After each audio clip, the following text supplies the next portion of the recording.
What if the best teachers are those who never stop being students? In this episode, we'll explore how embracing the role of a learner allows us to become better teachers, leaders, and guides. Welcome to the new Ashla Podcast.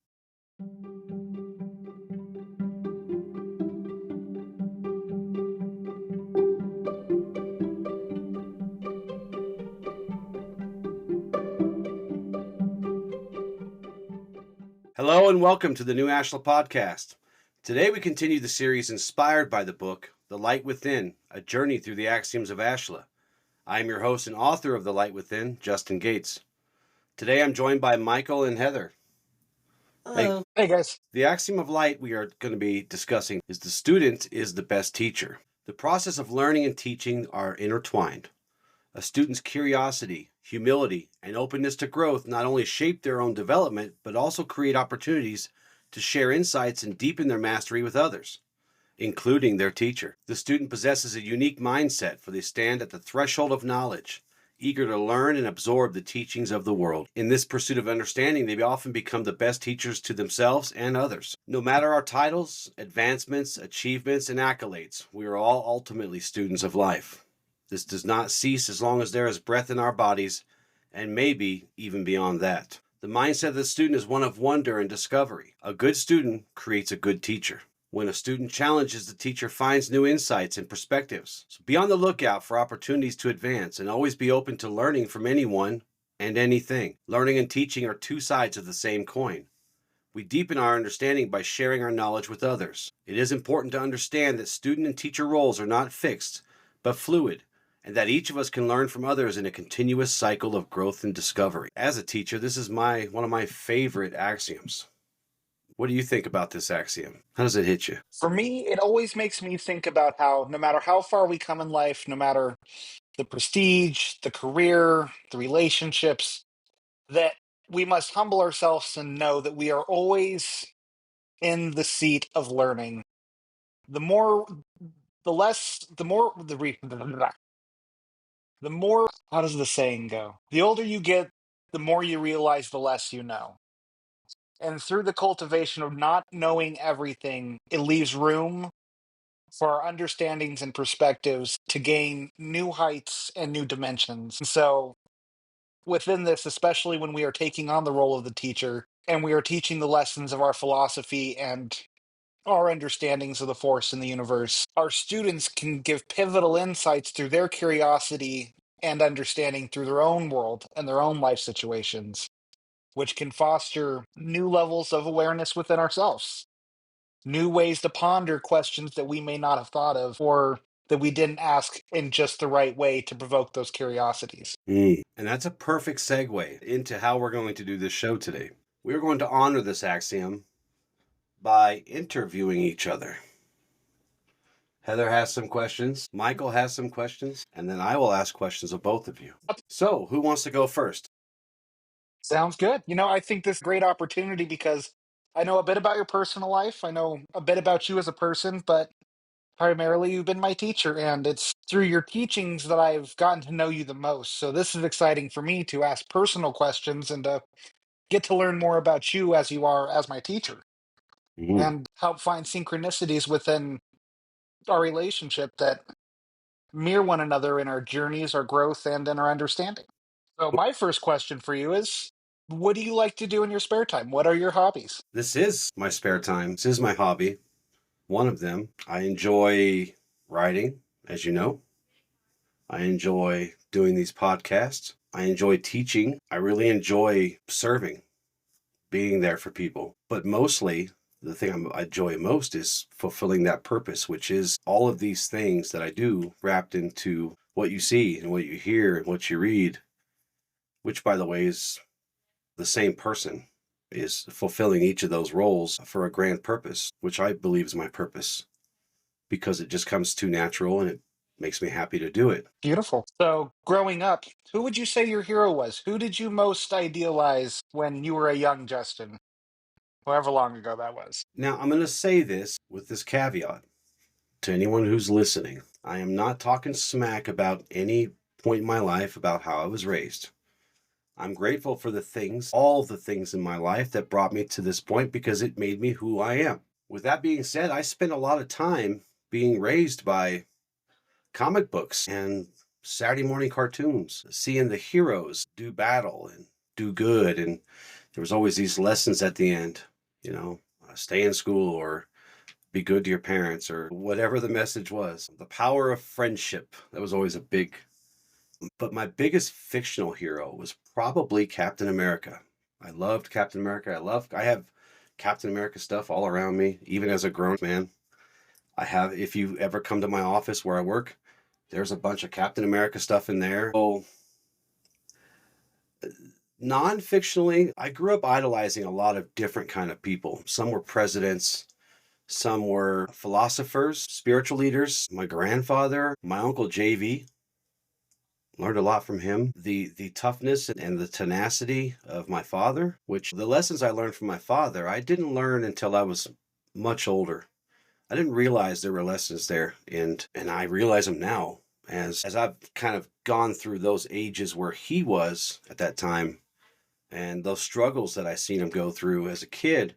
I went through those too, and it wasn't until I started going through those that I really started to understand, like, wow, that's why he did that, or that's why he said that, or whatever. When I was younger, I didn't. It's like, why is he so grumpy, or why is he so whatever? And it wasn't until I got to that age and went through some of those many struggles that he did that I finally understood. It's like, I get it now.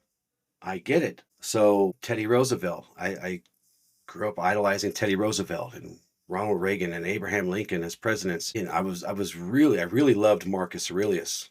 It was like always my go-to philosopher. And I think a lot of the things I do, especially in the philosophical arena, is modeled or heavily influenced by Marcus Aurelius. Yo, I've read do you see that too? 100%. I think that's actually how we first connected all those years ago when you'd come visit me at the gas station late at night and everything was going on while you were working. Hmm. And it was Marcus Aurelius that we would always talk about and the philosophical concepts of his teachings. And yeah, I like some of the other ones too, but Marcus didn't argue. He just stood on truth, man. He stood on business. Even before he was the emperor, he's like, it is what it is, bro. This is the truth. Here you go. yo, Take it or leave it. Right? He didn't argue. He yeah. didn't really argue with anybody. He was just kind of put it out there and then went about his business. Well, and it's like what I admire so much about him too is, I mean, not only did he stand in his truth, but he lived his truth. And you can see it within his teachings, within his actions as a leader, through his story of how he came up. I mean, he was amazing. I'll say he never faltered, but of course he was human and he of course erred, like we all do. But he never faltered to the point where he was brought to his knees and left there. I mean, he lived exactly how he wanted to live. He fulfilled the purpose that he set out to, and he died that way too. So, a lot of comic book heroes, the Arthurian legends, King Arthur and stuff. Used to love watch that stuff on TV and read about it. So, I'm a pretty big mix of influences growing up. Of course, the most powerful ones are the ones that were right there in front of me. As we talked about in our last episode, we talked about some great hearts and noble hearts. My grandfather, my uncle, and then later on my dad. Those lessons took me longer to realize. Um, and he's a pretty good dude. So I will ask you that question. What were the positive role models you had in your life, fictional or non-fictional, that helped shape who you are? For me, when it comes to non-fictional, my grandfather's definitely was the biggest one growing up. He was just such a humble man. He always did everything he could for his community and his neighbors. He never complained. He never was upset. And he always had just this air of humor and authenticity to him that I just admired so much. And then there's my father. My father was kind of like you. A lot of his lessons didn't hit till later life, but at the same time, there are a few lessons he taught me in my youth that stuck with me through my youth. I remember as a kid when things would get really rough with the family or in a situation, he's like, Michael, you always got to take the high road. You got to pick your battles, and the best thing you can do for yourself is take the high road because all you're going to do is bring yourself to other people's level. And that lesson stuck with me my entire life. That's really great I, advice. yeah, and he's always been a wise guy. He's kind of a kook, but in a great kind of way. He's got his own philosophy to him, and he's his own made man, and I've always respected that about him. I remember there was a story he told me when he was in high school and the war was going on, and he was being young and wanting to be somewhat of an activist, and he snuck into the principal's office and played the song War over the intercom system. And it's just like stuff like that. It's just like, man, this guy really tried to stand for what he believed. He played guitar to get through college, and he's amazing. He's amazing. When it comes to fictional people, I was one of those kids that started in anime real young, which I always loved because it had so much more deeper stories and complexities that were more relatable to me, especially with all the crap I went through growing up. And there was this character who I'm sure a lot of people know of called Goku from Dragon Ball Z. And he was competitive, but it was only because he wanted to better himself. He always wanted to help everyone and he always wanted to just be a better version of him every day. And man, I spent my whole childhood aspiring to be like that guy. I would go run on the treadmill and hit the gym and just constantly try to better myself and be a better version of me while trying to have nothing but love and compassion for everyone around me.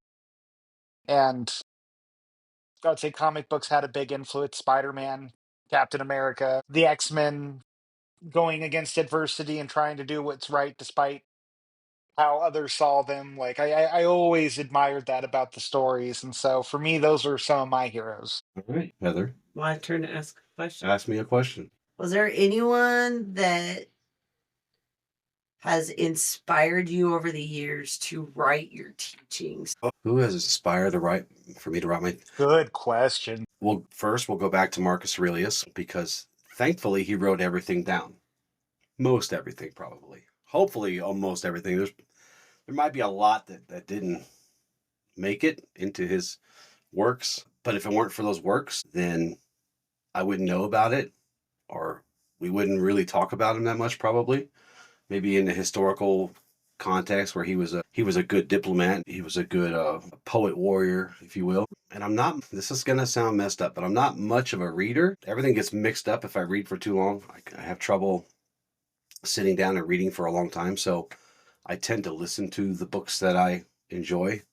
I have, ironically, as you know, I have physical copies of most of the books that I have in my audio library. But those are for me to lend out to people. I always want to make sure I have the books that I love so that I can lend them out to people.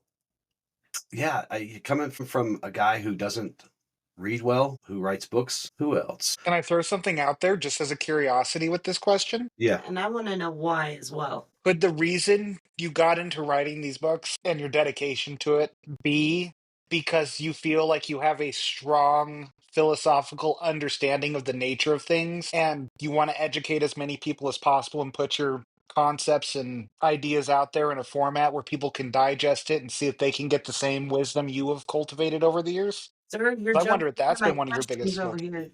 here. Yeah, those are the same questions. Very good. I will say, Michael, in part, I don't think it matters whether I have a really strong grasp of not just philosophy in general or spiritual teachings in general or metaphysical practices and teachings in general. I say that because I want everyone listening right now to be encouraged to share. It's one of the most important pillars of our path is to acquire knowledge, earn wisdom, and then share. It's one of the most important things we do. So to the why, yes, and Michael hit on it because I want to share. I want as many people as possible to find something, find a new perspective, find a different way to look at things in as many mediums as possible. It's not that I dislike writing. I have found that I actually really enjoy it. It's a whole process. It's almost like building a house, right? You put up the sticks and then you put up the walls and then you put up the roof. And as this process goes on, you're now painting and you're fine tuning this house. And you start by creating the foundational parts of this thing so it doesn't fall down. And then you just kind of doll it up and make it pretty so that it's a little shiny so people see it and they go, oh, what is this? All of those have their purpose and place in the process, but it is primarily to share. It's one of our greatest directives. You must share. You cannot hoard this knowledge and information. And this is where I get in kind of I come into conflict with other types of mystical paths and other kinds of metaphysical paths where they have their secret societies and their mystery schools and all this stuff where only the worthy, the quote unquote worthy may have this knowledge or whatever. No. If it is our job to first better ourselves and then through that to better the world, then we must share what we know. We must share knowledge. So that is the why.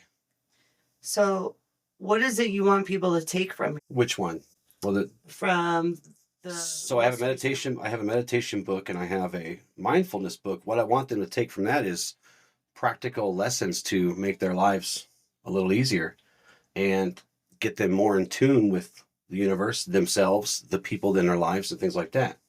Because that's what those books are designed to do. They're designed to teach you a skill and then you apply that skill and practice forever and ever. And then be aware of what is changing. You're going to find that it's changing from inside. And then it's going to blossom out to everyone else. But the Axiom books, there were a few different things. I wanted the philosophy of Ashla to never die. I wanted it to be out there so that someday, maybe 1,000 years from now, someone finds it on a disc or something and reads it and are awakened to the philosophy of Ashla. The second reason I wanted to get out of people is I wanted to give them a quiet place to sit with the axioms. And that quiet place is inside their mind, to see the world from the perspective of the light, finding wisdom, building character, taking care of one another, taking care of themselves, exploring the mysteries of the Force, to just name a few. I mean, there's so many things built into the axioms, but I just wanted to give people a chance to sit with themselves and look at things through a little different lens. Because really the book, if you had to put it in a box, it's really a spiritual, philosophical book. Mm-hmm. And I see people, we're really busy all the time. And we sometimes, I think a lot of us ignore the philosophical side of us, the spiritual side of us, because we always just kind of take for granted it's there, but we don't really talk to it very often. We don't really interact with those parts of ourselves. We don't interact with our hearts very often. We don't interact with our souls very often. Our minds, most of us, we just run on autopilot. So really, I guess all three books kind of self-care first, always self-care first. The betterment of this world happens from within each of us. We better ourselves, and that then starts to shine through. It just becomes automatic. Well, which then helps us to better others as well. Yes, yeah, right. It just happens that way. So my question for you is concerning the light within. You got to see the ugly rough draft, the better rough draft, the oopsie rough draft, the final book, and you've been reading it through this whole process. What has that book done for you? It's actually helped me quite a bit. I've learned to have more self-care for myself, take more time for myself, and be more patient. As you know, I was not a very patient person sometimes. Yeah. So, but yeah, I've learned to step back a little bit and just take my time and understand that I am not always in control. That's a big one that Michael, I think, got out of it too, was letting go. It's hard. It's not easy. There are still things that I still work on, but one of the hardest lessons. Absolutely. But you just got to take it day by day. Well, here's a follow-up question for you. Sure. I've known you for a really long time. That's given, right? We've been married for 23 years this year. Been together 24. Did this book, The Light Within, because you're not what people would call a very philosophical or spiritual person on the outside. You don't present that very well or at all. And I shouldn't say very well, but you just don't present that, right? So given that the book is very, very heavy philosophical and very heavy spiritual, and those are kind of mixed together, what, if any, philosophical awakenings or spiritual awakenings have you discovered reading the book? I don't know. I think that it just helped open up that side from internally. I don't have to hide anything because That's what I was getting at. always as a kid, I was always having to hide or conceal certain things. As you know, I grew up in the Lutheran church. So anything that I thought was realistic in my thoughts, I don't know how to You weren't allowed to explore beyond I was not beyond the perimeters. exactly. Right? It was unethical. Everything that you did was Everything that I coined. did that was yeah, Gotcha. exactly. I would say that it has helped me be more myself and open up a little bit more to those things that I knew then that were an actual thing that were said were not. Right. It's interesting because two women in my life, both were Catholic. Yes. Those are the two that opened me up to mysticism, to metaphysics, all the kind of taboo things that So I guess you could say that, because that was another one of my questions, was who had led you, who had started you on this path, so to speak, that you're on. So like with that, I know exactly who you're talking about. Right. Both of them actually, I think, if I'm correct. Well, they're both passed on now, so it's not like we'll hurt their feelings. And this shouldn't hurt their feelings your because Nana for one. my Nana, and then my Aunt Corey. And okay, that's who I did. Yeah, my Aunt Corey. So would you say that they helped lead you? Yeah, literally. Like literally. Like almost shoved you? No, because they still played the I'm a Catholic role. So anyways, my Nana had a collection of books on her shelves, and many of those were either kind of occultish or what people would consider occultish. That word has kind of a negative connotation to it, so I'm not disparaging my grandmother, but that's what people would call it, okay? And there were some other books that were more metaphysical in nature, and then there were some books that delved into ESP, psychic abilities, things like that. Now, I didn't know any of this stuff ever existed. I didn't know there were actually books for this stuff, and I don't know, and I always give a different age, but it was somewhere between 11 and 13. My memory isn't great. Those were fast times, fun times. So what happens when you get older? Yeah, getting older. But there was a book in particular that really kickstarted everything off for me, and it was called Instant ESP by David St. Clair. Now, if you want a really fun rabbit hole about an author, put David St. Clair into Google and just enjoy the ride, because that dude, he's seen some stuff, he's done some stuff, he's been all over the world. He was one of those guys I wish I could have met before he passed away. I think he passed away in the 80s maybe, or early 90s. But anyways, so this is a book called Instant ESP by David St. Clair.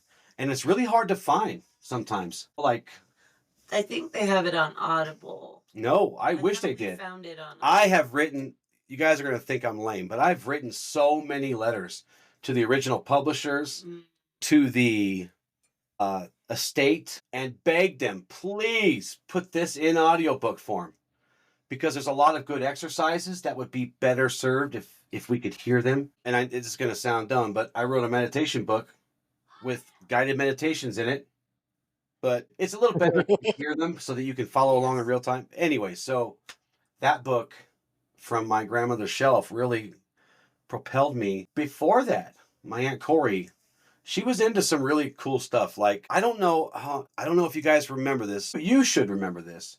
Michael, I don't know if those things if they were still around when you were a kid, but it was a magazine, a weekly magazine that you get at the grocery store next to the checkout stands. And it was called the Weekly World News. Oh, yes. Right? And it was printed in black and white, and it was like a newspaper, but it was more like a magazine. That magazine, I mean, it was like the Coast to Coast AM with Art Bell, but in printed form. White. In printed form, right? There's so much stuff. So much weird things and oddities and stuff.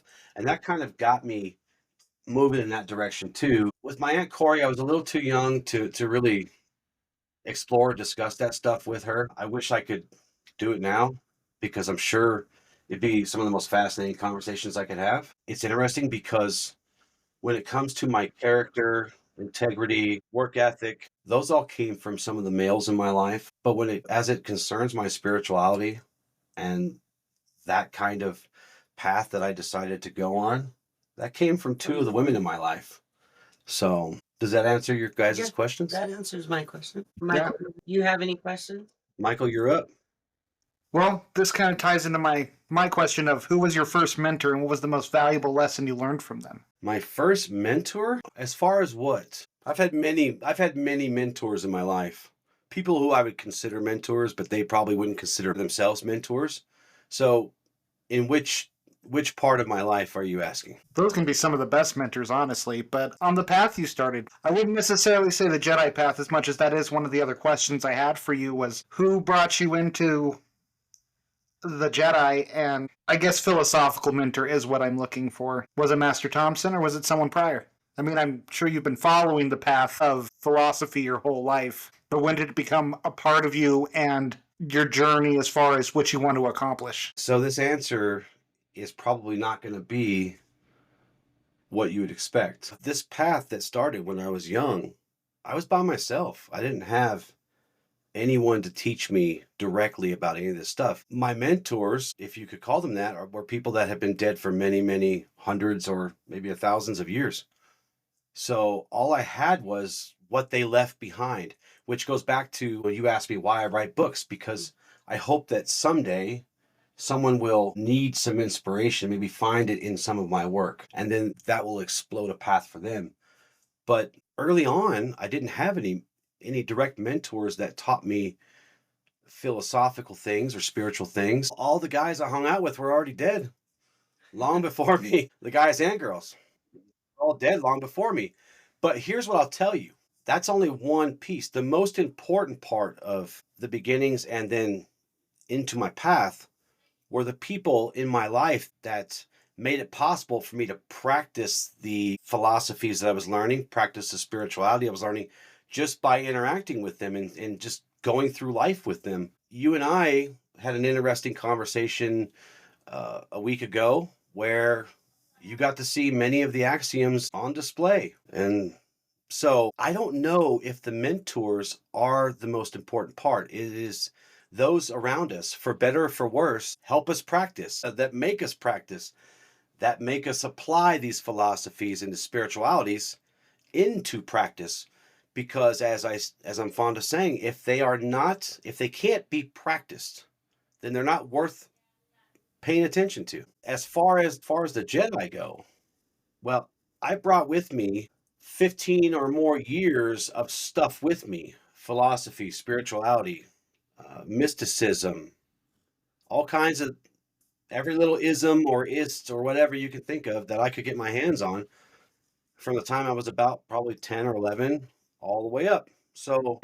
But Master Thompson at the Order of Ashla Knights did something that was special to me. I had all this stuff and I had all this training and I had all this practice and I had all this knowledge, but something about the Ashla philosophy was able to tie everything together. And it brought all the stuff that I had with me into view, allowed me to get rid of the stuff that was no good or not useful, and finally unify everything that I was trying to unify, everything I was trying to practice. The thing I've learned is that many, if not all, have very similar foundational aspects to them. The difference is just in the application, or the rituals may be a little different, or the ceremonies might just be a little different. The holy books are certainly written to a particular slant, for better or for worse, right, wrong, or indifferent, it doesn't matter. But Ashla, the way Derek wrote the Ashla philosophy and the teachings I was able to unify all the things that I brought with me, which I couldn't before. And I know many of you out there, as you're going through these different things, looking for your thing, right? We all looking for our thing. We carry around a lot of spiritual baggage, a lot of philosophical dissonance, because everything starts to kind of crash into each other if you can't figure out how to unify it. And sometimes things just don't unify very well.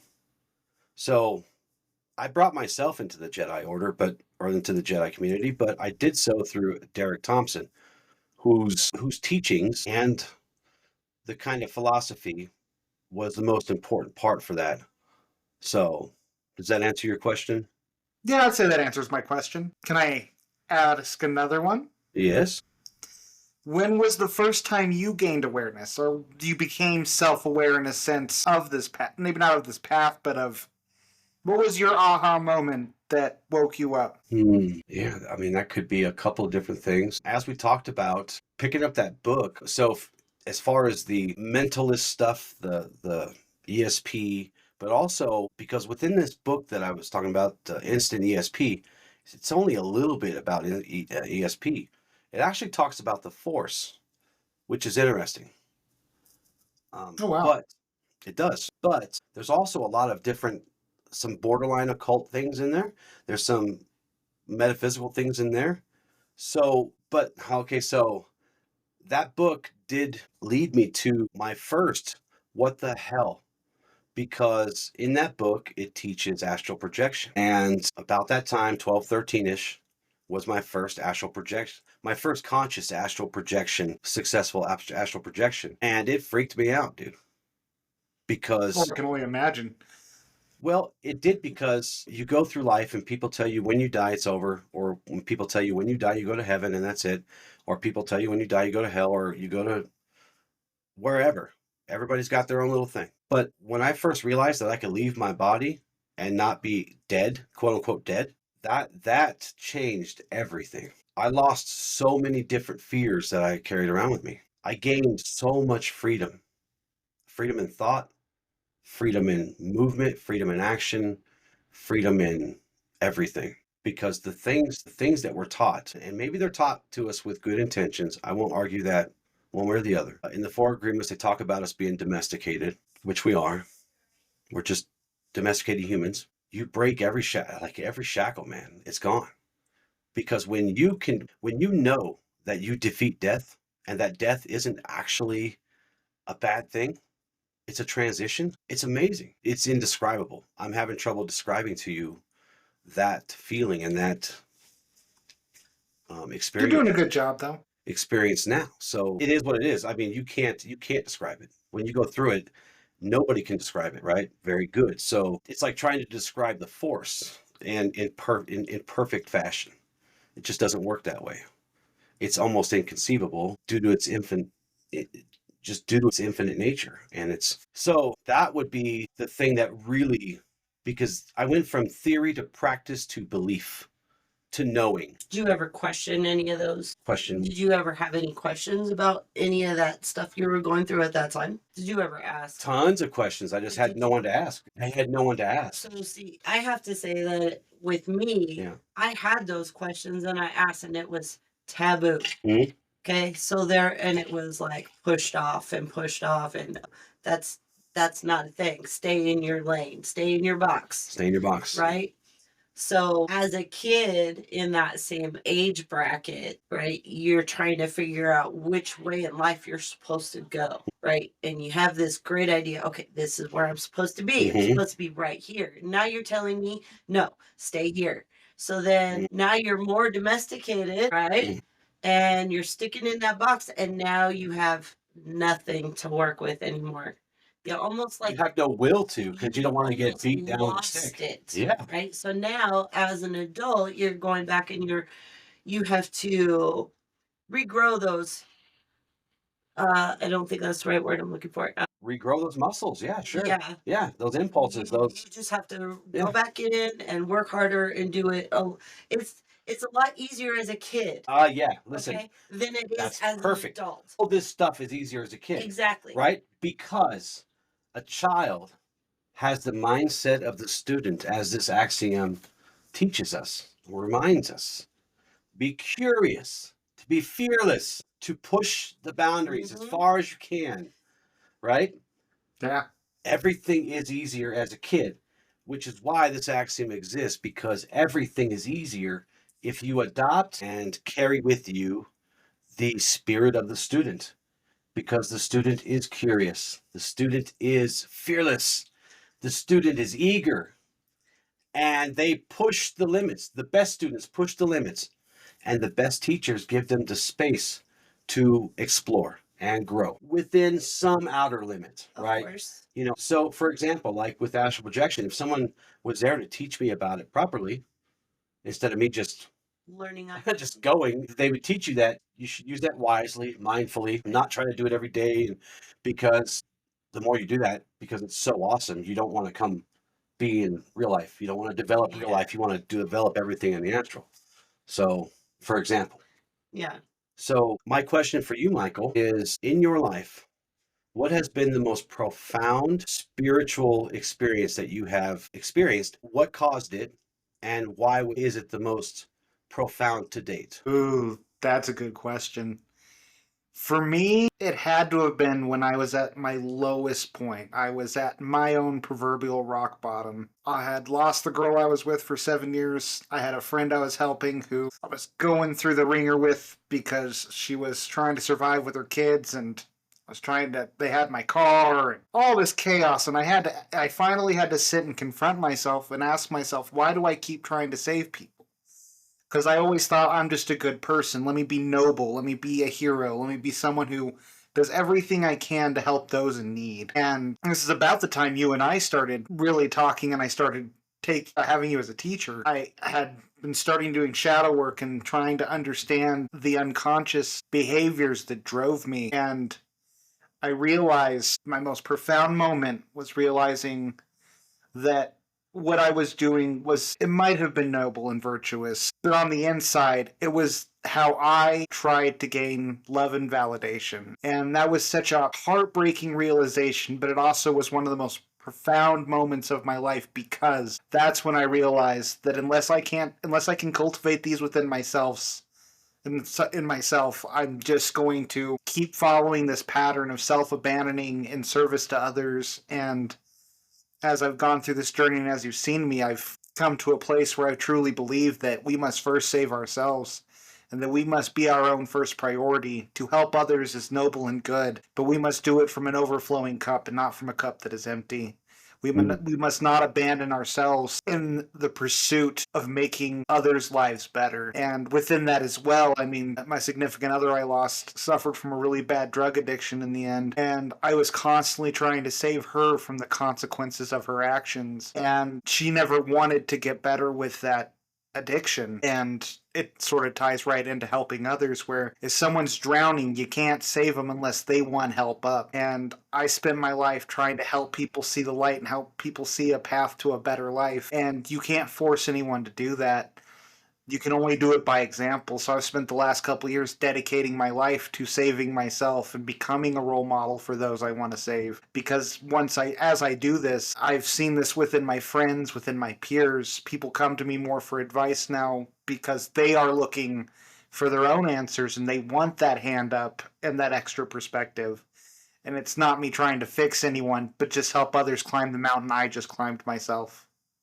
And that was my most profound realization. So I have always considered myself to be good at blending different aspects of knowledge, whether it be with philosophical, with the spiritual, with the metaphysical, with a little dash of science maybe. And a lot of this stuff touches upon the psychological, but you have a knack for blending things in a very particular but very understandable way. How are you able to, and I know for those out there, whether they know or not, this path, this aspects of this path are somewhat new to you over the last year and a half, 2 years new. So they're not super new, but they're still new for you. How are you able to mix all of these different aspects of psychology, metaphysics, spirituality, and make it into a path that you have clearly been walking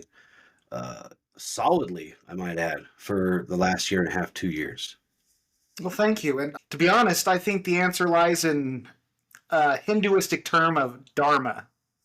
So I've spent my whole life trying to understand people, and to some extent, it's been kind of a defense mechanism, because if I can understand why people do what they do, I can justify their behaviors. And I have moved away from that sense, but I've always had a passion for trying to see what drives us as people.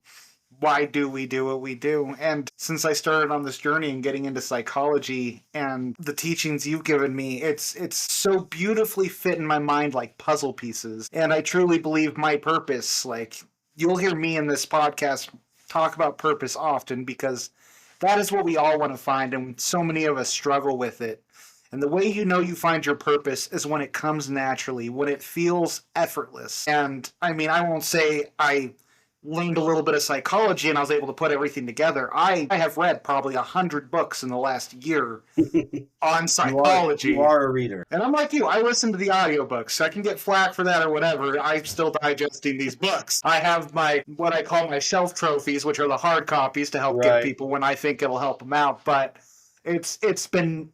I struggled with reading. I read 3 books all through school. I was special ed. I've had dyslexia, all these issues. But when you're passionate about a topic, and this is how you can help find your purpose in life, when you find passion and ease when learning something, there might be a part of your purpose within that. And I think that's truly what has been the greatest blessing for me with this path and my understanding of things. Like I try to go about things feeling like I'm naive and new and fresh to learning because that is the best way to cultivate new knowledge and get new perspectives. But I do feel very competent in what I talk about because I have just been fascinated by all of this and trying to figure out how to live a good life. I spent my whole life trying to be the most virtuous person I could. And at my darkest point, that's when I realized my virtues, as much as in books, in the Bible, in life, in the movies, it's like being a good person, living in service to others, all the holy virtues against the 7 deadly sins. This is the way you need to live life.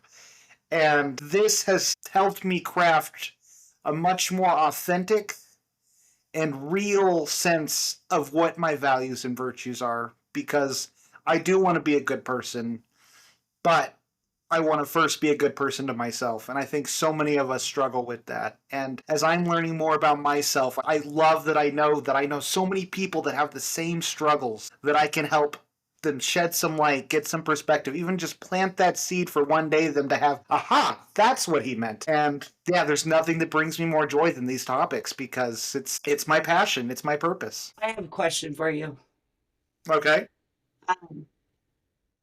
During your time before meeting Justin and doing this, did you ever, when you were helping other people, did you ever realize that you were actually not only speaking to them, but speaking to yourself to teach yourself to be in the way that you are now? Because I caught myself multiple times in that aspect. You know, I've never actually contemplated that before. I'm sure I did to at least a small degree at the very least. And I do think one of the reasons we enjoy teaching so much is because when we see it resonate with people we're trying to help, because I was my parents' therapist. I've always had people come to me for advice. And through expressing my opinions and my thoughts on matters, I got that validation of seeing it sort of click in their brains too. And it sort of reinforced my own understanding. Sometimes it might not click and I get to look at that later, but that as I haven't thought about that much before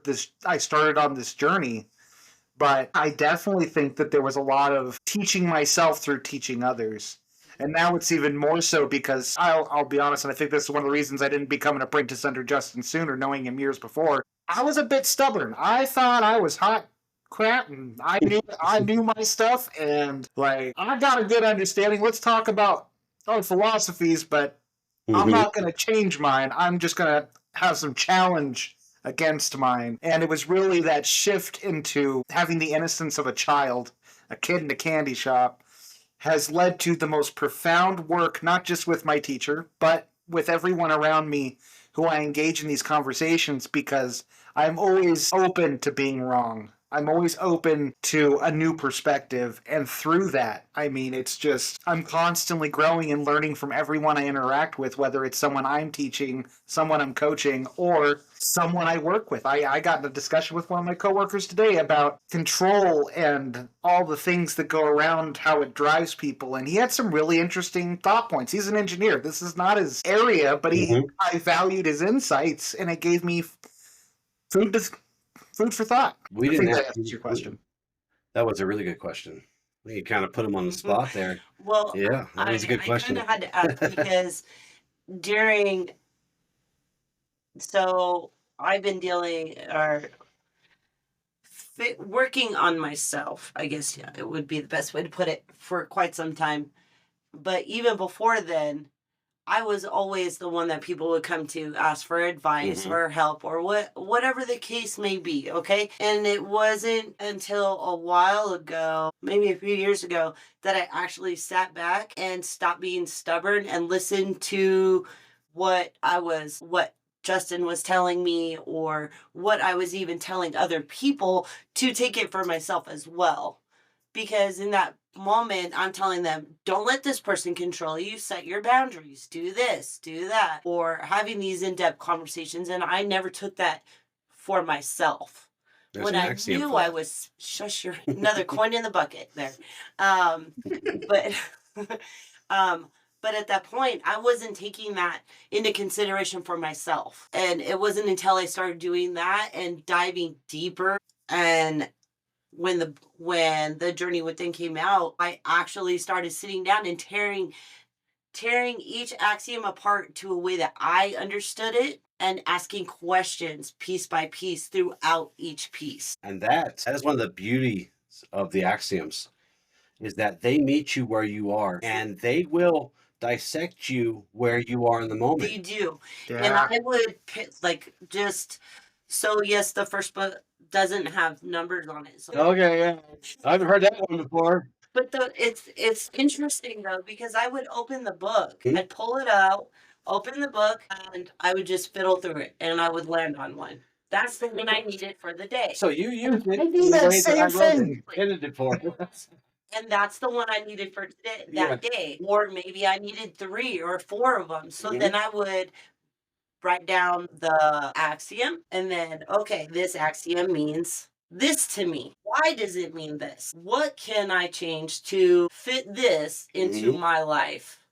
Right? Right. And as you go on, there's more pieces in on the pages. I just break that down. Okay, that section means this to me. Why? So, I mean, it's taken me a minute, but yeah. So I will ask you the question that was asked of both of us, and I know your background, obviously, and you came up in a different world than Michael and I both came up in. Michael and I had somewhat, if not totally stable, somewhat stable at times, but we had more of a traditional upbringing, no matter how good or bad it may have been.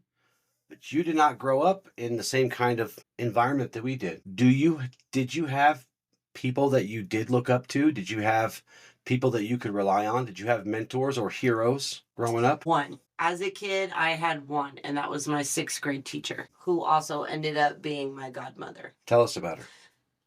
She was the most kind, energetic, most patient person I had ever met. I had a hard time in class. I was not a reader. I fought all the time. Um, for the, I mean, I was adopted. So in and out of foster homes You didn't and have stuff like that. grandparents like we did. You didn't have, No. yeah, you didn't have any The of that. ones that I knew were not my biological grandparents. So, and even then, I didn't really know those grandparents. Mm-hmm. So, my 6th grade teacher became that anchor for me. Mm. So, anytime I needed to get out of the house or whatever, I would go to her house. She would help me with my homework. She would spend time with me. We'd do arts and crafts, whatever the case may be. Was she friends with your family? To an Also, extent. yeah. To an extent. She was more. Well, because you said she was your godmother also. There has to be Yes, some relation there. I would say that she was, as a kid, as an adult, the only person I can think of would be you. Mm. You guys are always over here making me blush. But I'm being honest. I know. So, because until before you, I did a lot of things on my own. Mhm. I had to try and learn. I was always in trouble. I was always, I didn't know which direction to turn. I was doing loop-de-loops wherever I went.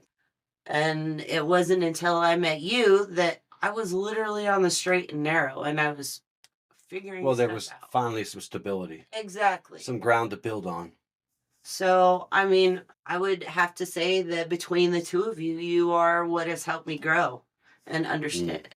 And the other thing, you know, even as a kid, I could say anything I wanted. And mind you, this lady was a very big churchgoer. She's very devout. Very. Mhm. And you know this, I got, after she passed away, I got her Bible. Okay, that's where we got the Bible. Yes. Yeah, okay. So there's so many notes and this, that, and the other in this. But I could say whatever I wanted, ask any question, and not get judged. Judged, yeah. That's beautiful. That is beautiful. So, like the craziest off the wall thing that people are like, oh, no, don't do this, don't do that. Nope, no questions asked, no judgment. I mean, yeah. She was actually a follower of the word. She was. Yeah. The no judgment thing and the no. Yeah, exactly. Love thy neighbor and Exactly. be kind and generous and compassionate. Other than that, I was a lone wolf. I didn't. So what's interesting, you and I have talked about this, of course, over the years, and you have expressed to me how you didn't understand how I did so much by myself without any people directly feeding me the information that I just know and that I just share and that I had to learn and I absorbed like a sponge over those all years. You would express to me that you just couldn't understand how I could do that alone. Even today, when Michael asked me about mentors growing up, and I really didn't have, for the path that we talk about on this show, I didn't really have any direct mentors. And you gave me a look. Like when I said I did it by myself, mostly, until I had people in my life to help me practice those ideas and practice those theories and practice those philosophies and whatever. But you gave me a look. So you just said you were kind of a lone wolf, and I was too in that regard.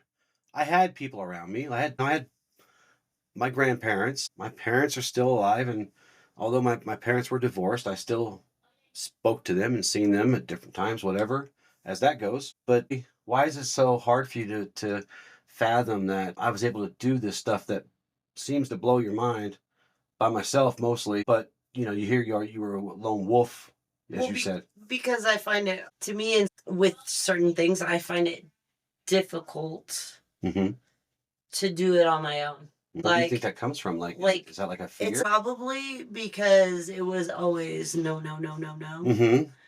And all the judgment that came along. Well, lucky for me, I didn't have anybody telling me no. They just weren't there telling me anything, so I'm just kind of by myself, I guess. So I am one that feels like I need the reassurance that I'm doing the right thing.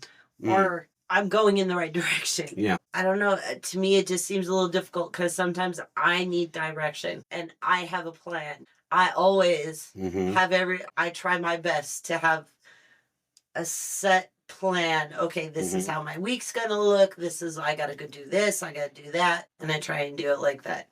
And if there's a hiccup in there, then I will lose it.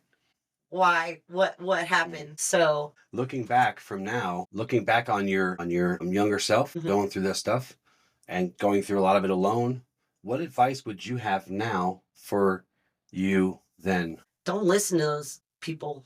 Don't listen to them. Just do what you were doing. Just keep going in the right direction. They don't know what they're talking about. Or just going in your direction until, yeah. Yeah. They weren't there to help. Do you think that you would look at you now and be proud? I do, because I was a very angry person. Yeah. You're still a little spicy sometimes. I can be. But it's a lot more controlled than it used to be. The 8-year-old, the 6 to 10-year-old throwing stuff at my bedroom door. Yeah. And the teenager sneaking out the window. The throwing of the stuff? I'm a little spicy. I don't know what to say. But yeah, I guess, yeah, there's a lot of growth there. Yeah, there certainly is. I mean, I will acknowledge, I have acknowledged on other shows that you've joined us on, that you have grown a lot. I'm very proud of you, not because you've turned into something that I may like better than the other. It's not that. It's that you've grown through all of it. More authentic. You are more authentic. Not so, what's the word? Hidden. Well, there's a lot of that in the world. Because really, We are born into cultures. We are born into environments. We're born into these things that we have no control over, that do hinder that sometimes. Now, it wasn't that I was born into a free space to roam. People didn't pay attention to me because they thought I was weird. So they just didn't pay attention to me. Now, there's probably some other things going on in this little brain of mine that made me weird. Maybe it's the stuff that I was into. I don't know. I don't care. Like you, I don't care. Don't listen. Every once in a while, well, I did growing up. They would express to me how weird I was, or even into my late teens, almost adulthood. They would tell me how weird I was, how strange and whatever. And I took your advice for your old self, and I didn't give a crap what they said because I already knew the truth. What they were saying was out of judgment or fear or something else, ignorance mostly. Yeah. I already knew the truth. So it was like, okay, whatever.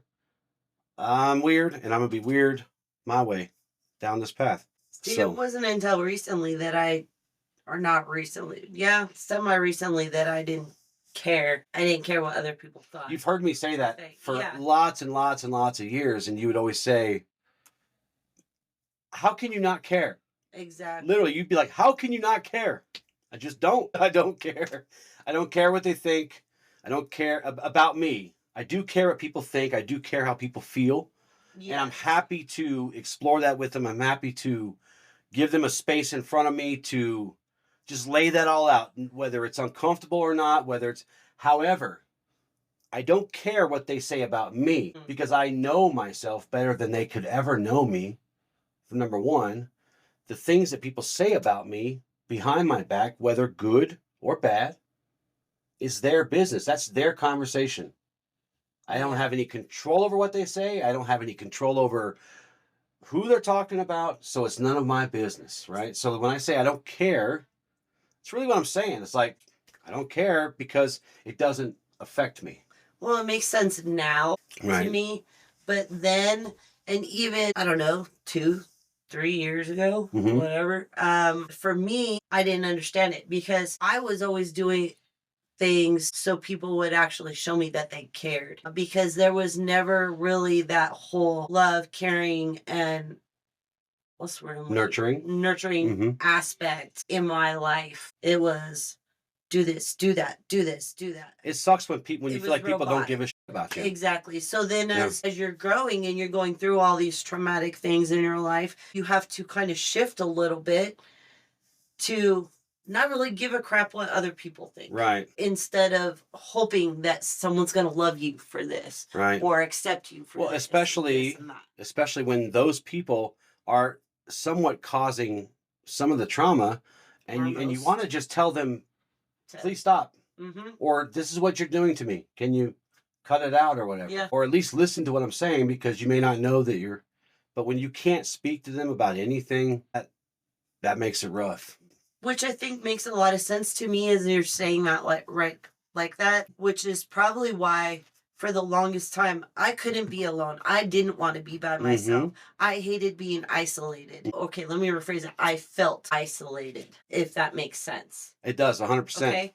Because I was constantly being pushed away. Go to your room. Or go here, go there. No conversations to be had. Just... Yeah. What's the old saying? Children are better seen than heard. Right. Or something like that. Yeah. I may have gotten the quote mixed up. Yeah. But our children are meant to be seen, not heard. Exactly. Yeah. So that's basically how that whole situation. I think a lot of people grew up like that too. Well, and with that being said, that's what makes it hard to transition and changing your life into a better life for yourself, to work on your self-care, because you're so isolated then that now you have to change it. See, now you don't know how. You've said the word isolated 2 or 3 times now, and that's perfect point, because to be in solitude is much different than to be isolated. Because when you're in solitude, you have self-love, you enjoy the time with yourself, you enjoy the time being alone. Whereas isolated, you're locked away. So I can totally understand why it was very difficult for you to understand how I could enjoy being alone. doing all this exploration on my own because I had good company. I was okay with myself, even though everyone else around me thought I was weird or strange or alien or whatever. It was fine because I was cool with myself. I would, I had it just fine, but I wasn't actually locked away and forced to deal with a part of myself that I wasn't ever introduced to until I was locked away. So I get it. Well, I think touching on what she's talking about, I mean, one thing I've always found interesting with you and I, Heather, is a lot of our dispositions are very much aligned as far as the struggles we've had or the struggles we're having. And I think the reason you feel stronger, why I feel stronger, is the simplest way to put it is an internal locus of control. But we've gone through life not feeling, I don't want to say adequate because that's not a good way to phrase it, but constantly trying to prove ourselves while doubting ourselves. It's one of the reasons it's so hard for us to advocate. It's so difficult for us to stand our ground is because there's that part of us that had something happen in childhood that made us question our own judgments. And so with even some religious trauma in there, I mean, it's the fear of doing the wrong thing or acting out of alignment with what our perceived values were growing up that were thrust upon us. Yeah. And as you're cultivating this authenticity, you're casting those away and creating your own compass, your own value system. And I mean, you guys were talking about isolation. Isolation's so difficult. I read this book earlier this year called The Anatomy of Loneliness. And it was so interesting how this lady presented loneliness. And it operates off of 3 different pillars, which is the pillar of separation, the isolation beginning. Then within the isolation and living within our minds, we go to the pillar of shame, where we start shaming ourselves and we start feeling inadequate and worthless.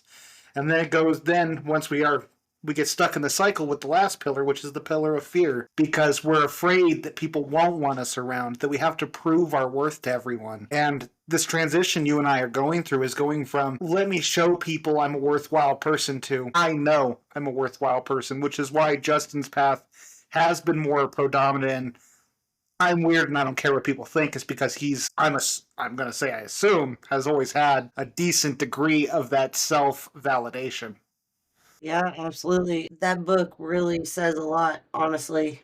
So I highly recommend it. It was an amazing read. that definitely describes everything that I was going through as a kid. Even I still have troubles dealing with it today sometimes. It's that fear of being accepted or okay, this is all right. Oh my gosh, did I say something wrong? Did I do something wrong? Yeah. Always. Well, I mean, isolation is becoming such a predominant issue everywhere. We see it. People are closing off, hiding away in their homes, not wanting to get out, not wanting to socialize. Their socialization's online behind walls, barriers, and whatever else. So we don't have to deal with hard conversations or trying to really put ourselves out there. I mean, how many people operate off of aliases and don't even show their face online? They just have a profile. It's almost a fear. Yeah. And it's because not everyone, but there are worthiness wounds in many people where we're afraid to put ourselves out there because we're afraid of judgment, or we're afraid we judge ourselves too harshly. And I mean, the law of resonance, whatever's going on inside us is what manifests in the world around us. And we see this. It's one of the things I'm hoping to be an active part in bringing back is community and socializing and getting people out of their dens. It's one of my greatest dreams is to make community more predominant in societies. I mean, you still see it in different places, but ever since not the fall of religion, but as people have gone away from religious groups and how politics have become so messy with different perspectives that it's the echo chambers Justin talks about all the time. And sadly, when we're alone in an echo chamber, it can be scary hearing our own voice. Yes, very much so. Which is why we need to do a better job of showing people how to be in solitude versus isolation. It's a good thing to teach. It's a good thing to experience. When you can be by yourself and be happy and content and purpose-driven, it's not good perhaps to be even in solitude for too long, as I've learned in the last few days. It's also good to commune with our fellows and commune with those outside of our fellows. Yes. I think this brings up another really important point around this topic is you are who you spend your time with. And so often we find ourselves bringing people who have our shared views, values, and our status in life. And when we have people who are facing the same problem we are and they don't have the drive to get better about it, I mean, we take on that same doubt and shame and inability to want to push forward. And so it's really important to align yourselves and put yourself around people that you might feel a little uncomfortable around. When I first started working with Justin, I felt pretty uncomfortable. I mean, he's an intimidating guy. We had some good rapport, but the more you put yourself around people who are what you want to become or that have the values you are wanting to cultivate, whether it's in business, whether it's in health, whether it's in hobbies, put yourself out there and don't be afraid to be judged, because we all struggled at some point in time, and I bet you that person you're wanting to work with has had their own struggles similar to yours. Yeah. I'm in that spot right now with what we're working on. Mm-hmm. I do have that slight fear of being judged because we're jumping into a project and I'm almost terrified. I know it's going to be good, but I know that there is judgment to be had. Listen, you guys say so many good things about me, and I'm sure the perception of many who are listening to this or who know me maybe say or think some of the things you do because I present with such confidence and I show up with such confidence and charisma. But sometimes that's too much for people. Well, let me tell you guys a little secret, and Heather knows this, but I get slapped with self-doubt too sometimes. I get hit with it a lot, especially when I'm working on a book or I'm working on a project that is going to be something that's going to be seen potentially by the entire world. How many times have I said, or how many times have I stepped away from, well, even the Axiom book? How long did it take me to finally push myself to stop perfecting it, quote unquote, perfecting it? Because I was afraid of how it would be received. I was afraid that people weren't going to like it. And so this stuff hits everyone. Even the guy who presents with such charisma and confidence, even I must fight through that self-doubt and that confusion sometimes. But see, sometimes it helps to have someone on your side to help you, to help guide you. It always helps. To do. I wouldn't say sometimes. Best. I'd say always. But when you have no cheering squad, right, it is a little more difficult. And that's one of the downfalls of being solitary is you have you are your own cheerleader sometimes. And sometimes you're not you're not a great cheerleader. We shouldn't be too much in solitude. No. You know? No. Because we need to have balance. Exactly. Balance in all things. Michael, do you have another question? Yes. So this is one I want to make sure that we do address in here, because even I'm curious. What is your vision of the future? What is the legacy you are wanting to leave behind? I like this question. My vision of the future. There's an axiom for this. Another one? My vision of the future. $2 richer today. My vision is that someday there will be a physical representation of the Temple of Light, the Templum Lumis. A physical, actual place where you and anyone else can come and visit and come inside and read the books and learn the philosophy and come together as a group, a community, and learn and teach each other, learn from and teach each other, where philosophies are shared, where spirituality is shared, where people come together for self-betterment. Now, if I have my say-so in this very moment, that will look less like a church and more like a place of learning and growth. If it turns into some kind of church or something, so be it. It'll probably be because I'm dead. And I'm not here to speak out against that. But it's more of a community setting. Well, that's the only way we grow. Yes. My vision of the future also is also tied into my hopes, is that every single word I ever utter and every single word that I put in print and every single thing that I build and share with the world remains living and remains breathing, and that it is flexible enough and that it honors the philosophy and the axioms to a degree that it is flexible and it can change with the times. I hope that when this all comes to fruition someday, and I am dead and gone, that the people who pick up the mantle and champion it for me will remember this one thing. My legacy is not set in stone. It's not something I want set in stone. It's not meant to be stagnant when the times change beyond the words. It is up to them to keep the philosophy and keep the temple and keep the axioms and everything that comes with it and everything they create in their time to be living, breathing, malleable, and changes as we change and as we grow. And this philosophy should grow. I don't ever want it to be something that it's something I said in 2023 that 200 years from now, they're still saying, nope, this is the thing. This is what he said. This is what he said.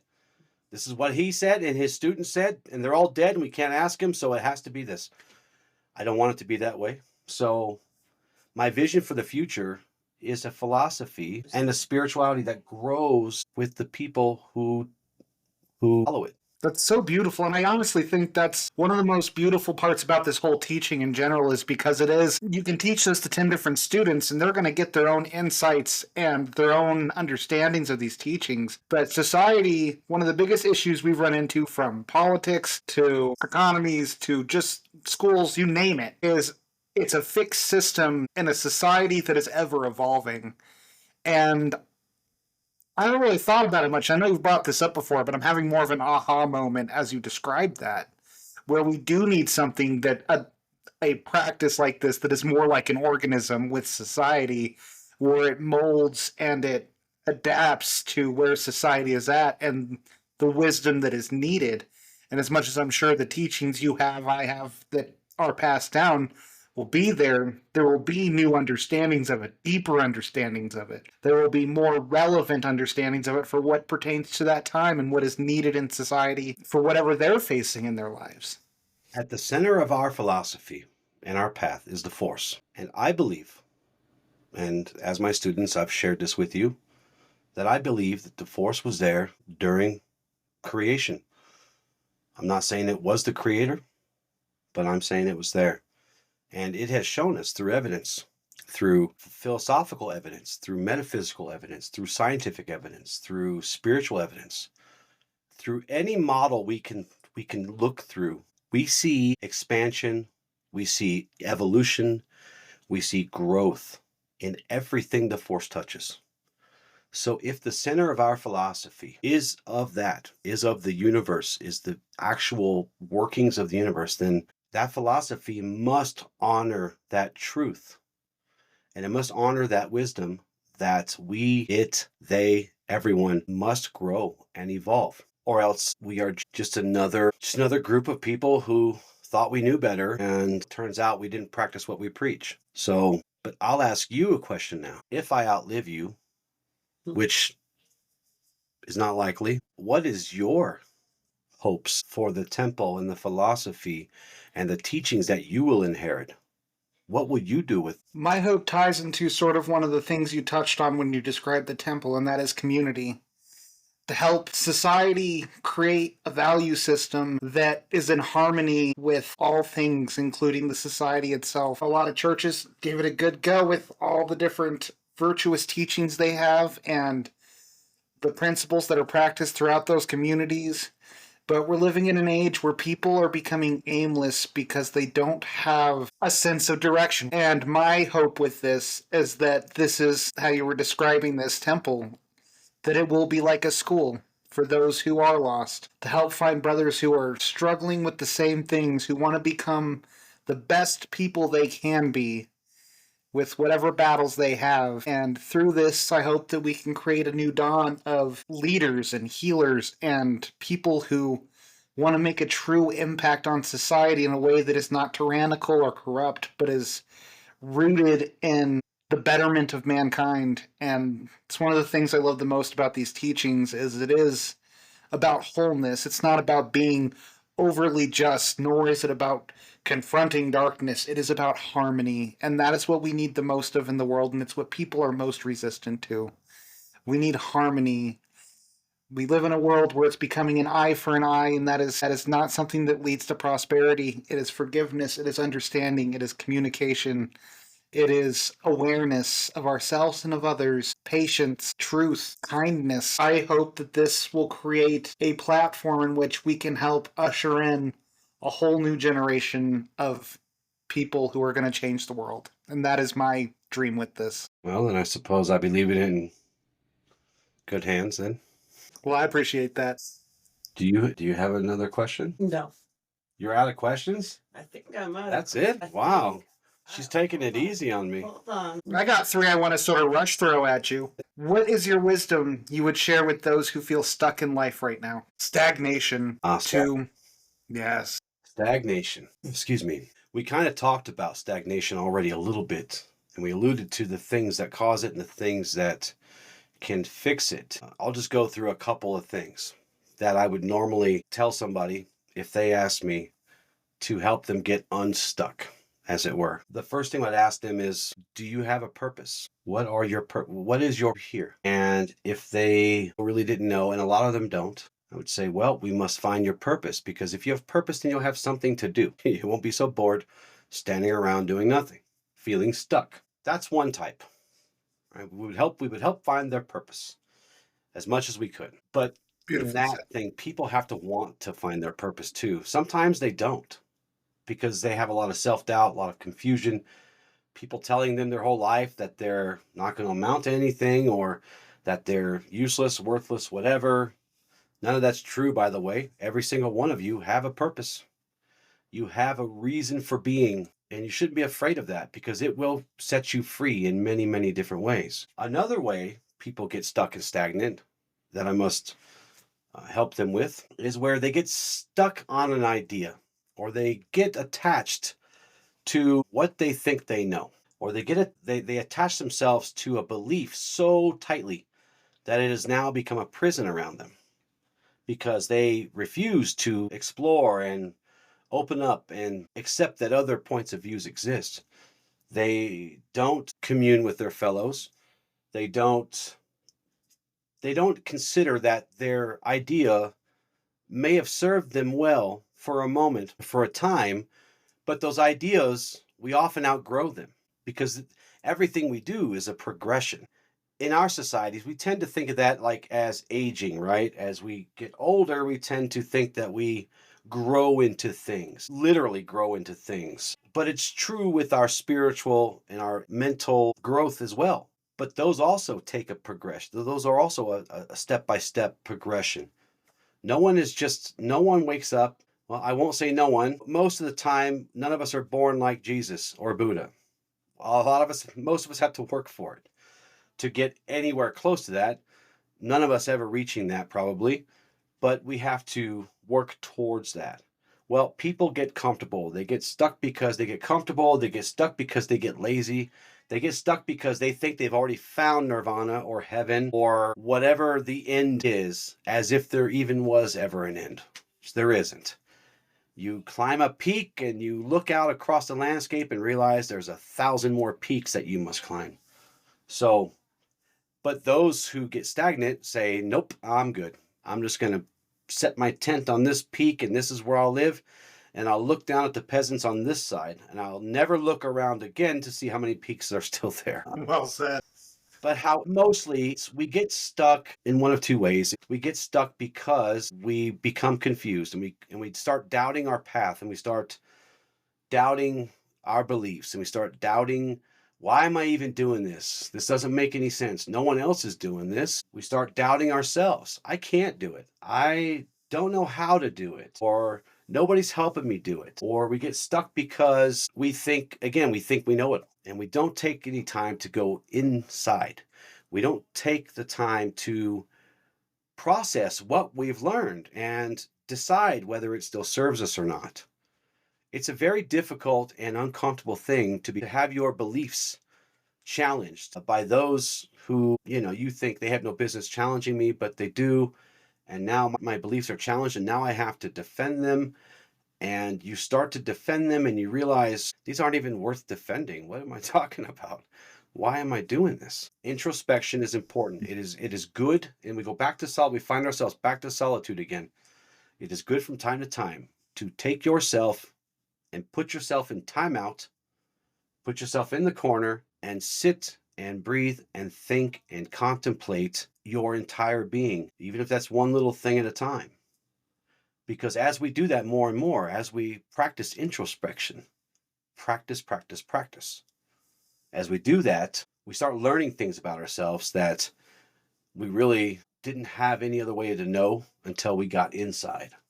And that's where we start to, what we used to call in the KOA days, is taking out the trash, getting rid of the crap that no longer serves you, getting rid of the beliefs that no longer serve you. You may realize that you've been following a philosophy that can actually be practiced in reality. It's just forever a theory type of thing. So it's going inside and realizing where we're at and doing this on the weekly at least. And again, the 4 agreements: being impeccable with your word, but that also means being impeccable with what you allow yourself to believe. Yeah, well said. Did you have a question, Heather? Did you discover if you had questions or not? You teach the axioms. Mm-hmm. Okay.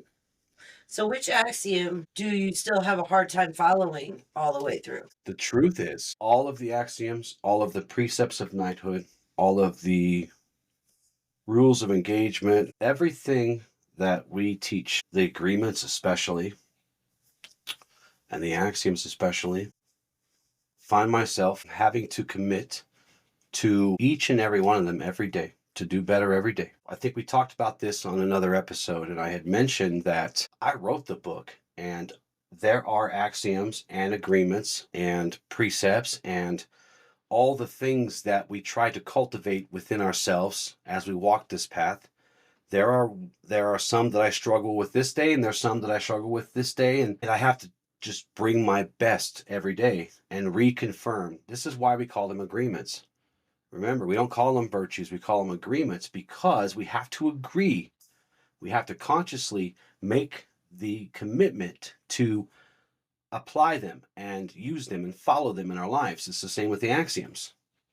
So, but the other thing is, the axioms are not decrees. The axioms are not commandments or rules. The axioms exist to get us to think, and Lessons. they are lessons. Sometimes they're reminders. Sometimes they are strategies. The axioms meet you where you're at or what you need.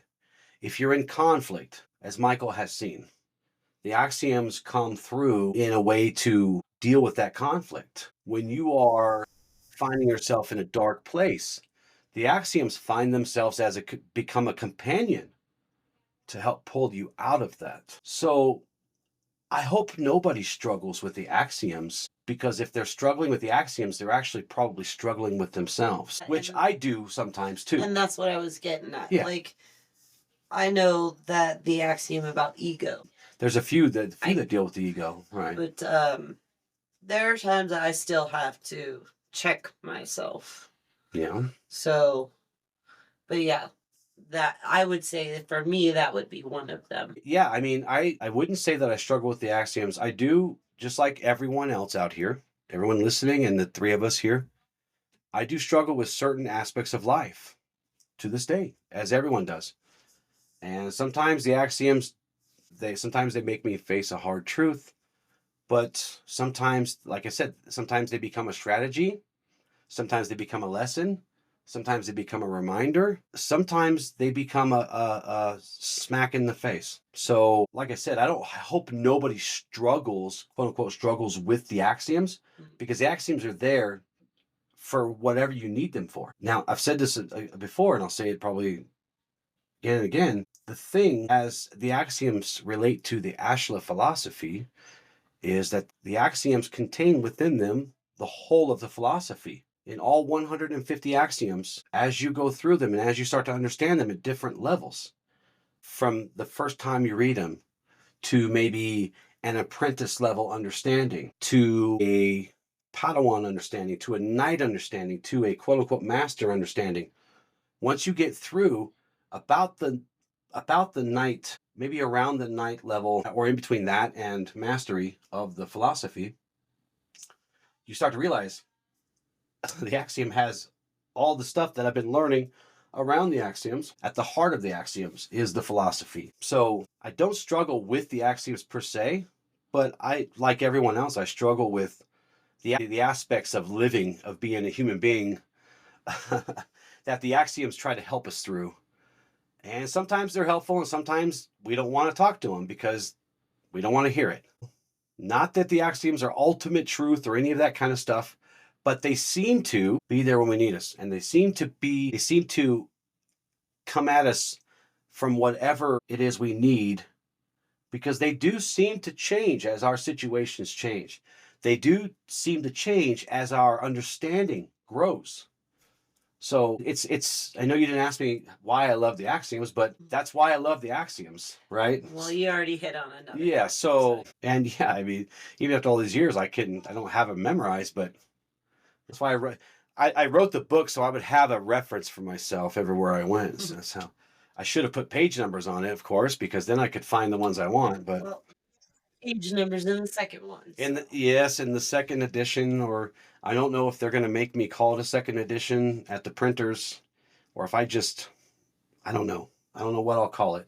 But yes, it'll have freaking page numbers so everybody can stop hounding me about the page numbers. My newest book has page numbers. I even think the meditation book I wrote, the first book I wrote, had page numbers. Anyways, good questions. Good questions. What do you think the world needs more of? Balance, harmony. I could say we need more compassion. We need more love. We need more kindness and unity. We need to just get along. Can't we all just get along? We need to stop fighting over politics and religion, and we just need to mind our own business. When people aren't hurting each other, or when people aren't doing anything harmful, we should leave them be and let them do their thing. Those are all very obvious answers, right? Of course we should all do that. But we also should enforce our boundaries. We should stand up for ourselves. We should stand up for each other. We should do all these very knightly things too. But my simple answer is harmony. Harmonize. Harmonize, because that is literally what the universe does. And we are interconnected with literally everything in the universe that you can even conceive of. We are interconnected with it through the force. And its only goal, it's not to create good guys and it's not to create bad guys. The ultimate purpose of the force, of the universe, and everything interconnected into it should be harmony, because that's what the universe does. Now, the universe does things that we as humans would consider bad and destructive and horrible. The universe doesn't, from the universal perspective, that's not good, bad, or indifferent. It is creating harmony. It's part of the flow. It's part of the flow. It's part of nature. It's the natural way of things. And us humans, me included, every single one of us are guilty of this. We always think that we know better. We know better than nature. We know better than the earth. We know better than the stars. We know better than the very universe itself. And gosh dang it, no, we don't. We do not know better. Some of us try.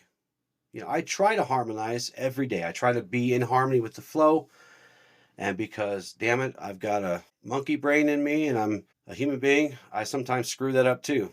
Because I seek to control something, or I don't like the way something turned out, even though it was outside of my control anyway, and I should have just minded my own business or left it alone, or just accepted the fact that this is how it is. Harmony, Michael. We should be in harmony with the universe. And if we can find harmony with the universe, then we will find harmony within everything that's interconnected.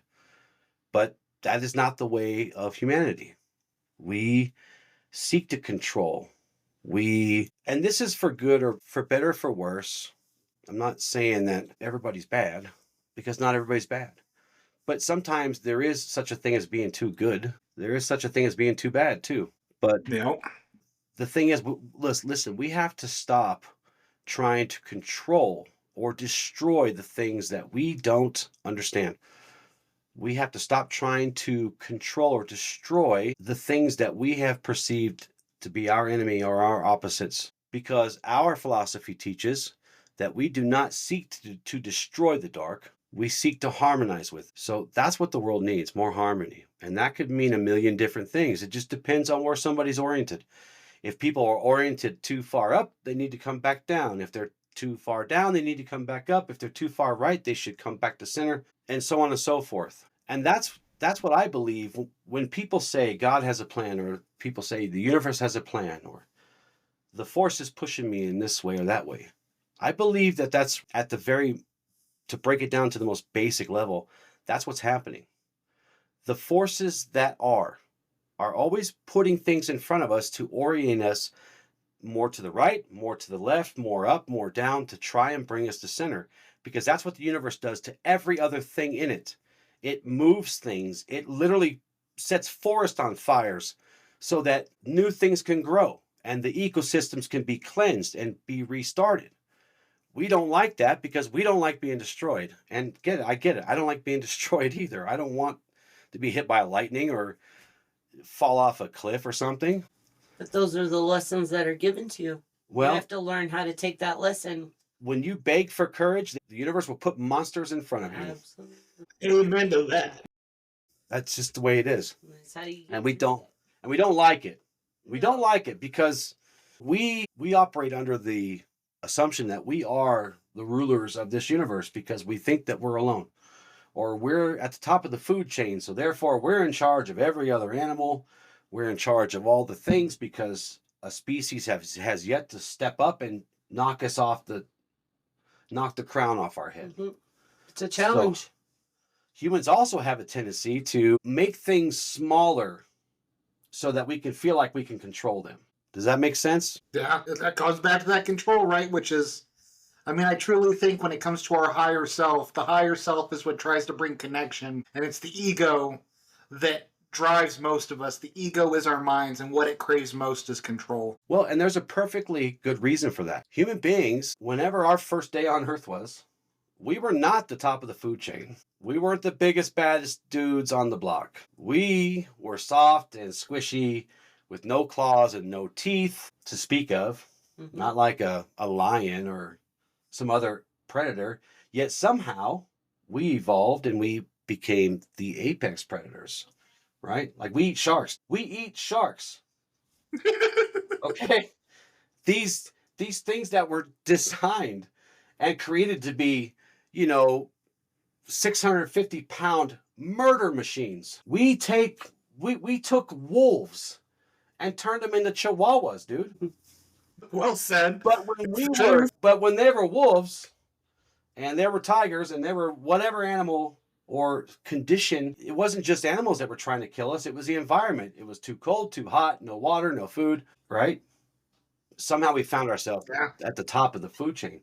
And we do not want to let that go. But we have to understand, and Michael and I talk about this quite a bit off and on, is that we are still physically and biologically built to be similar to those people that were running from tigers. And they had to, they weren't at the top of the food chain. Biologically and physically, we still are built almost identical to that.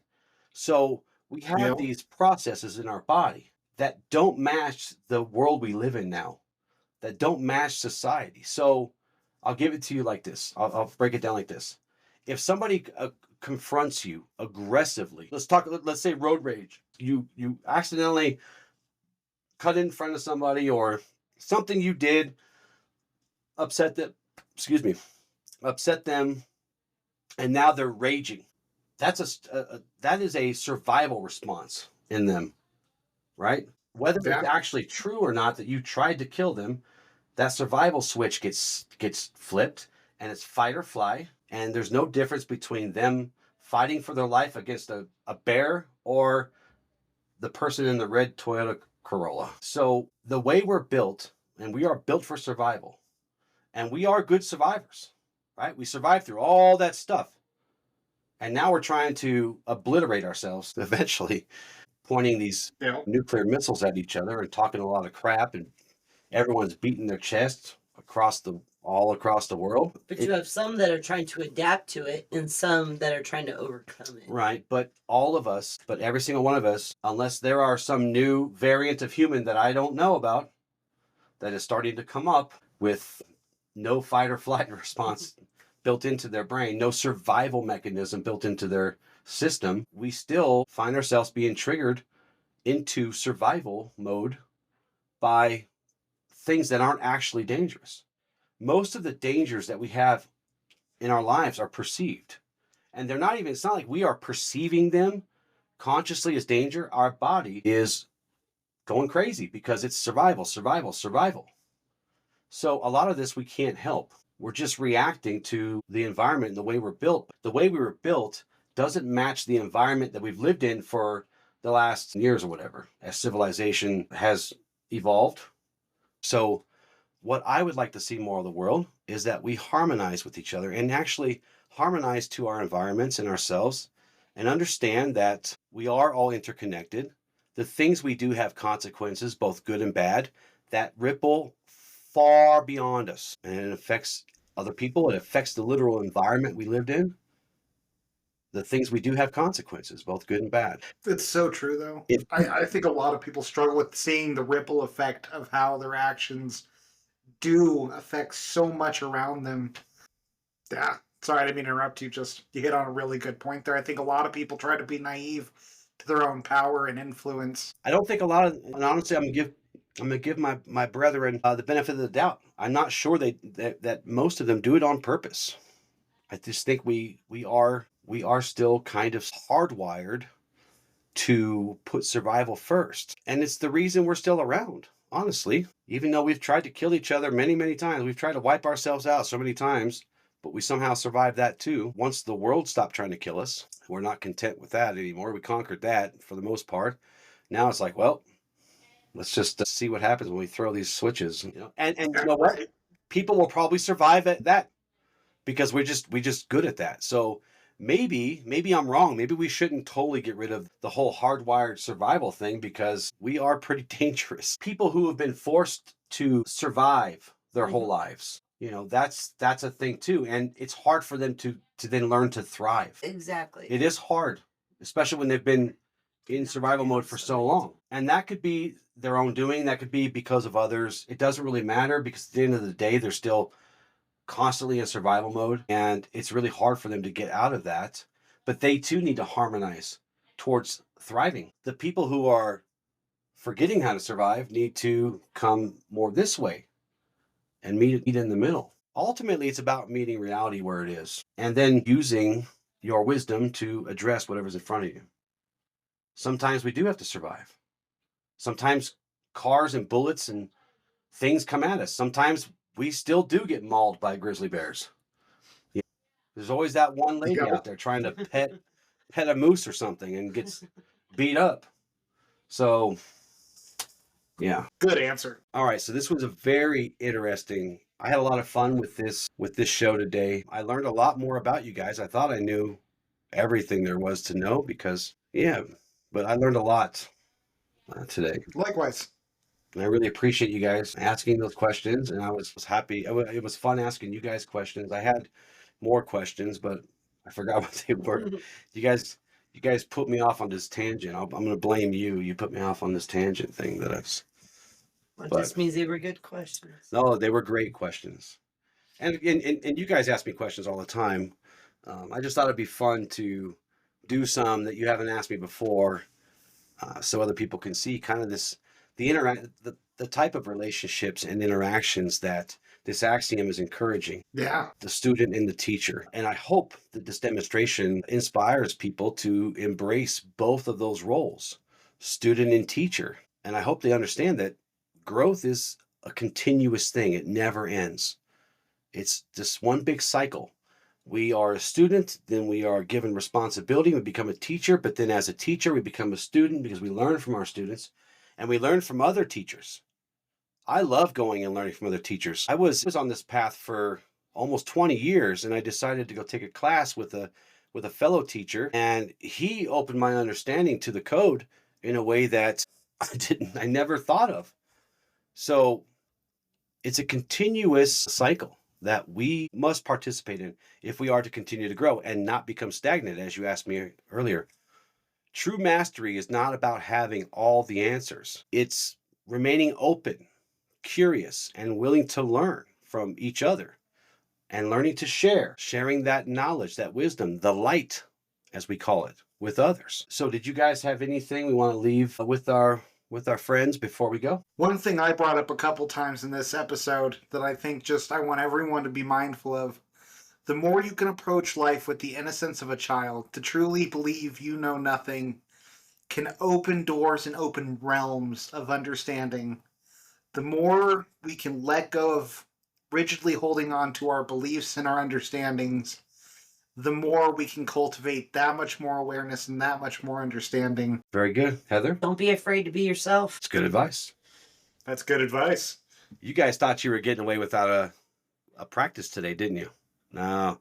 See, they thought I was getting ready to end the show, but we have to do our exercise, our affirmation, and our journaling prompt, and we have to give them a question today, don't we? So, our exercise for the day. Step 1 is to identify a lesson.